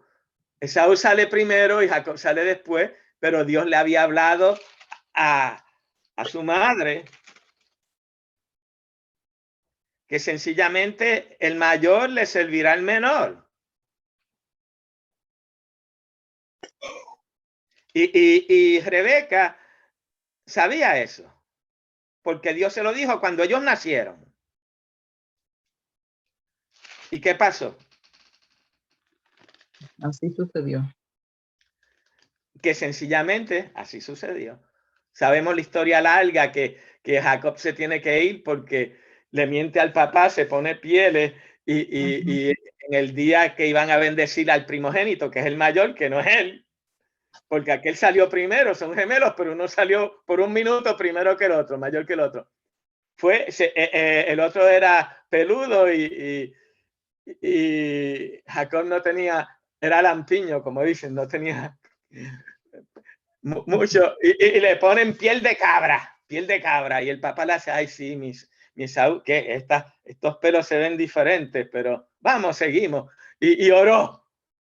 Algunos rabinos dicen, miren cómo es esto, del Talmud babilónico, por eso les hablé del Talmud, que Isaac sabía, pero que siguió el juego y lo ungió. Eso lo dicen algunos. Aleluya. Es irrelevante. Lo importante es que se cumplió la palabra, lo ungió. ¿Y qué sucede? Que no importa todos los problemas que tuvo Jacob, se tuvo que ir porque Saúl lo iba a matar, porque le quitó la bendición de la primogenitura. ¿Qué quiere decir? Que los bienes del padre son de Jacob. Jacob se fue y lo dejó todo. Todo lo cogió Esaú. Sin bendición lo cogió. Lo cogió porque Jacob no lo buscó, Jacob no lo quiso. Entendemos que Dios trabajó con Jacob, porque Jacob se tuvo que exponer a un mundo que él no conocía. Él hizo unos altares de oración, ponía una piedra, le echaba aceite, le echaba vino. El aceite es símbolo de la unción, el vino es símbolo de la sangre. Jacob cultivó su relación con Dios, era un carnal y su vida espiritual comienza con una mentira. Le mintió al papá. ¿Y tú eres Esaú? Sí, yo soy Esaú.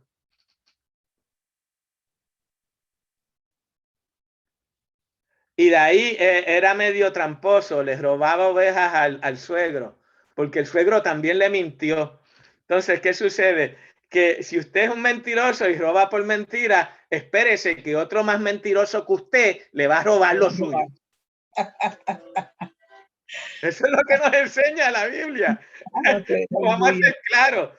Usted se cree que es el más que sabe, que le robó la bendición a todos sus hermanos. A la larga va a venir otro más mentiroso que tú y te va a robar hasta la ropa interior. Seguimos, que no debo hacer chistes en mis enseñanzas. Ríanse un poco. Seguimos.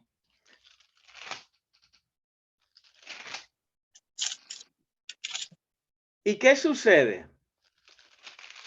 Que Jacob sale rico de esa relación. Después le prometieron primero la linda, que era Raquel, y le dieron a Lea la fea. Entonces, se tuvo que casar con la fea para tener la linda. Bueno, a la larga tuvo dos. Y la fea y la linda le dieron también sus mates, sus sirvientes. O sea que tenía 4 esposas ese tipo. Y tuvo 12 hijos. Y de ahí salen las 12 tribus de Israel. Por ahí le pongo los nombres. Hay una tablita que tiene los nombres. Al final, está en inglés, pero son los nombres ahí. Mira, Rubén, Simeón, Leví y Judá son de Lea. Lea la fea. Dan y Naftalí es de Bilhad, que es la maid de Lea. Silpa, Gad y Asher es Silpa también, perdona, Bilhad es la maid de Raquel y Silpa es la maid de Lea. Gad y Asher. Lea tiene a Isaacar y a Zabulón y Raquel tiene a José y a Benjamín, que de hecho eran los más queridos de Jacob. Ahí están los 12. Leví va a ser la tribu de los sacerdotes, la tribu sacerdotal. Benjamín es el menor. Cuando hay la división de las tribus, 10 de las tribus se van a ir y van a desaparecer. Los asirios las destruyen. Hoy en día se les conocen como las tribus desaparecidas. No volvieron a aparecer porque esa gente destruían y le tumbaban la cabeza a todo el mundo y la ponían de una varita, de adorno. ¿Qué sucede? Que él amaba mucho a José y a Benjamín, que eran los menores. Sabemos que la historia de José es que los hermanos le van a coger celos, le van a coger envidia. Sabemos que eso viene de Caín, que eso viene de Cam, que eso viene de los pecadores que Dios destruyó en el diluvio y que casi siempre cuando no hay una relación espiritual de mucho amor entre hermanos, hay celos entre hermanos. Y eso fue lo que se vivió allí. Entonces, ¿qué sucedió? Que los hermanos estaban celosos de José porque el papá quería más a José o mostraba más acercamiento hacia José. Cogieron a José, lo achocaron, lo tiraron en un hueco y esperaron a que pasaran unos nómadas comerciantes y lo vendieron como esclavo. Cae en Egipto, cae en la casa de Potifar, que es quien finalmente lo compra, lo adquiere, que es uno de los funcionarios del rey, y la esposa de Potifar lo acusa de quererla violar y ella fue la que lo quiso violar a él. Para preso, allá se encuentra con el copero y el panadero del rey, le interpreta unos sueños al copero y otro al panadero, que el panadero iba a morir y que el copero iba a volver a donde el rey, vivo y bendecido. Y así fue. Cuando está allá con el rey tiene unos sueños está en Egipto, vamos a aclarar, está en Egipto. Faraón tiene un sueño de 7 vacas gordas y 7 vacas flacas y 7 espigas gruesitas y 7 espigas todas machucadas, secas, y no sabe quién se lo vaya a interpretar. Y allá está el copero, a quien José le interpretó el sueño de que iba a volver y que iban a matar al panadero, que era el culpable y no era él, y que él iba a ser reivindicado. Pues le dice, mira, Faraón, allá abajo hay un hombre judío que me interpretó a mí el sueño y por él yo estoy aquí. Amén. Debes hablar con él. Vamos a traerlo y vamos a ver si te interpreta el sueño. Así fue. Llegó el momento de José. Usted se puede pensar que por fuerzas humanas puede ganarle la carrera a otro. Tenga cuidado, porque todo le puede salir mal. Amén. Y aquel contra el cual usted conspira, eventualmente Dios los reivindica. Esto nos enseña, yo estoy enseñando a líderes, ustedes son los líderes de la iglesia. Ustedes son gente que yo respeto. Y que Dios me va a pedir cuentas a mí de lo que yo les diga. Entonces, lo que yo le pido a Dios es que ustedes salgan y sean unos líderes de verdad. Y que tengan éxito. Y que den ejemplo. Amén. Con sus vidas, con su seriedad, con su búsqueda de Dios, con su humildad, con su respeto a los demás, buscando hacer lo de Dios, porque nada mejor que lo de Dios, que lo que Dios tiene para tu vida y no lo que tú crees que es lo que Dios quiere. Tu primer paso para ser un líder es preguntarle a Dios cuál es tu plan para mí, por qué tú me has llamado, por qué yo estoy aquí, por qué tengo esta facultad de liderazgo, qué tú quieres que yo haga. Eso es lo que yo voy a hacer. Aleluya. Nada más. Porque usted puede estar haciendo 1000 cosas y ninguna de esas es la que Dios quiere para usted. Usted no se da cuenta hasta luego de mucho tiempo. Y Dios no quiere eso. Amén. Dios quiere que usted se dé cuenta a tiempo. Y se corrija. ¿Para qué? Para que tenga éxito. Que no sea que pasan los años y como muchos, ahí va, yo conozco muchos, ustedes también, que tienen imperios religiosos. Imperios. Y más vergonzoso que lo que ellos hacen, a la larga Dios los descubre públicamente y son de vergüenza para el cristianismo. Dios no quiere eso para usted.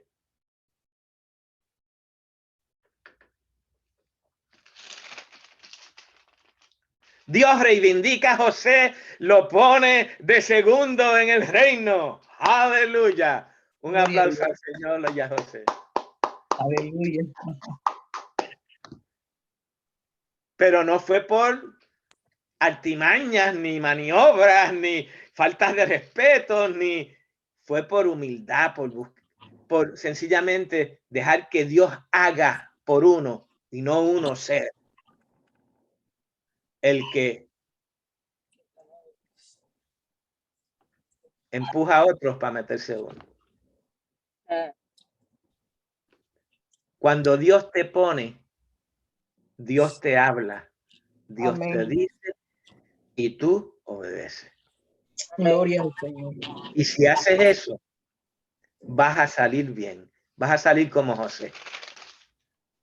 Y esa es mi introducción al libro de Génesis. Acabamos. Dios les bendiga. Hay mucho que decir, mucho. Amén. Esto es una introducción, esto es una forma de usted. Le invito a que lea la Biblia, por favor. El único compromiso que le estoy pidiendo que usted haga delante de Dios es que si yo digo, le hace esos 5 libros, usted se los lea. La Biblia, lo que le pido que lean. Lo otro, pues es adicional, ya. Pero esto es lo primero. ¿Por qué? Porque se le va a ir grabando. Y en su genética, no en su mente meramente. Va a pasar de su mente a su genética espiritual. Y la palabra va formando en usted. Y esto es una experiencia que no va a tener toda la vida una persona, que venga una persona como yo, vamos a revisar toda la Biblia y vamos a ver cómo podemos poner nuestras manos y nuestra visión y nuestro entendimiento en la palabra de Dios. Dios les bendiga. ¿Alguna pregunta? Puedo contestar preguntas, me dicen.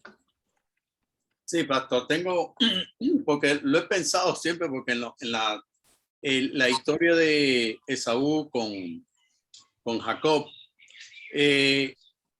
una de las razones por la que pienso que Dios le quitó los derechos a Esaú es porque él la menospreció la primogenitura. O sea, el derecho que a él le pertenecía, él lo menospreció, porque lo vemos con todo que era tramposito, porque nunca lo había visto así, era tramposo o más hábil. En ese sentido, Jacob lo engañó y lo esperó cansado y prácticamente cambió o vendió su primogenitura por unas Por habichuelas. un plato de lentejas, por arroz y habichuela. Claro, de habichuelas. Entonces, él menospreció lo que Dios ya tenía para él. Y sin embargo, yo me imagino que después de tanta sinvergüenzura, porque era sinvergüenza, porque la verdad no lo había visto así, gracias porque uno aprende aquí, para eso con todo eso, Dios tuvo misericordia de Jacob y le hizo ver lo que él había hecho mal, cuando tuvo que trabajar doble y 3 veces para lograr la mujer que él de verdad quería, la que amaba. Pero sin embargo, en esa historia vemos de que las bendiciones hay que pelearlas, porque Jacob no solamente peleó la primogenitura, sino también peleó hasta con el mismo Jesucristo. Claro, eso, fíjate, ese fue un pasaje que pasé. Es importante. Déjame interjet un poquito ahí.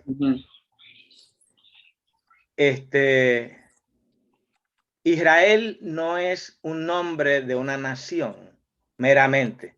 Una nación lo adoptó. Pero el nombre Israel le fue dado a Jacob.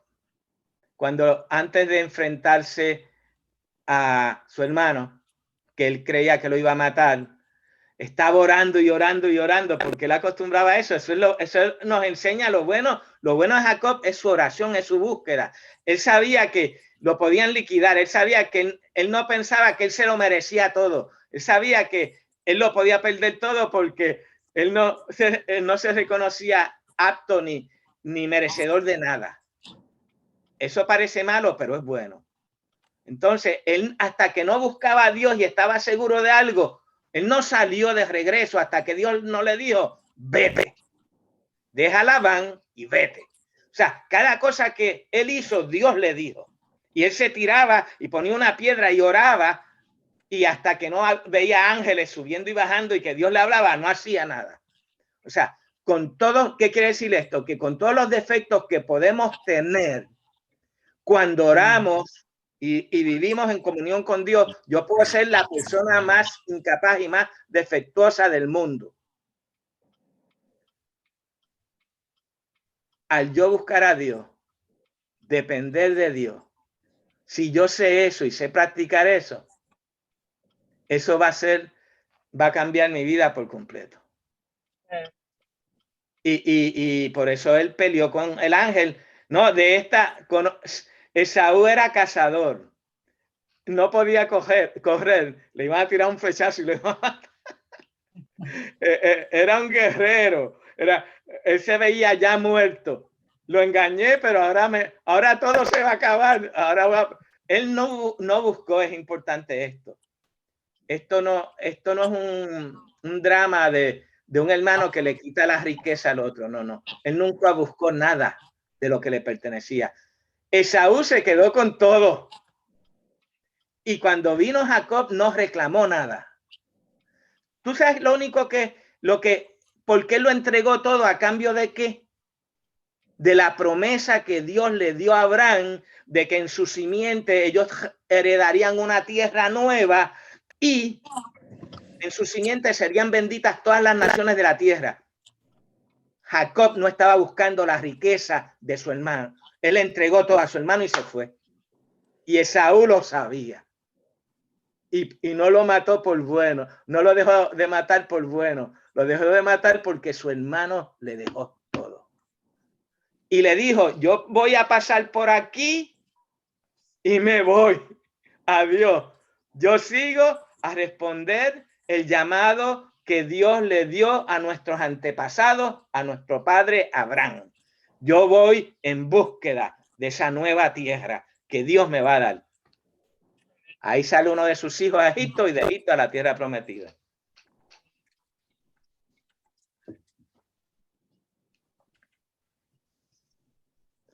¿Algo más? Gloria a Dios. Estamos bien. No, estamos bien, pastor. ¿Estamos bien? Ok, fue que hay tanta prisa que no puedo hablar de todo, ¿me comprende? Pero hablamos. Me alegra que me hayas interrumpido, porque ese Israel quiere decir verdaderamente el que lucha con Dios y vence. Y es lo que tú dices, que la bendición de Dios hay que pelearla. Amén. Pero no es robársela ni quitársela a nadie. Amén. Hay que pelearla en oración, que eso era lo que hacía. Santo Y Dios es. le enseñó eso. Tuvo que perderlo todo, entregarlo todo. Y todo lo que hizo con Labán, bueno, finalmente él sacó bastante riqueza, tampoco salió mal, pero no salió todo como él quería. ¿Y qué sucede? Él aprendió, al final él aprendió, ya mayor. Y Dios le enseñó, y ahí fue que salió el José para Egipto y de Egipto para la tierra prometida. Y de la tierra prometida, el Cristo. El Cristo llega a través del linaje de Abraham, Isaac, Jacob, David, José, Jesús. Aleluya. ¿Alguna otra pregunta?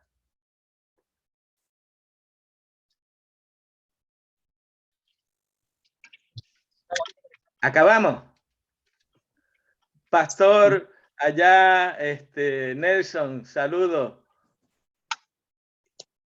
Amén, Por pastor. ahí está Bendiciones. también Juliana con Wilson. Dios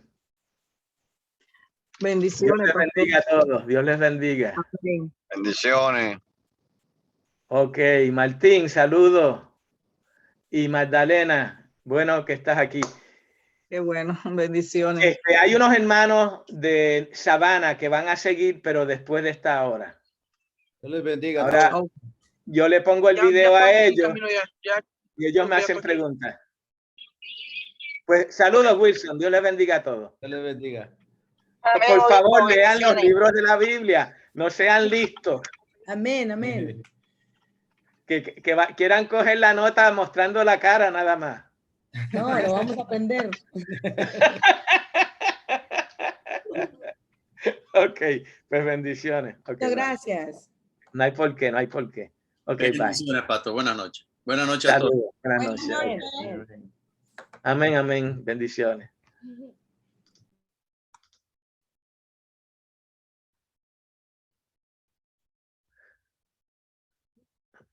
Okay.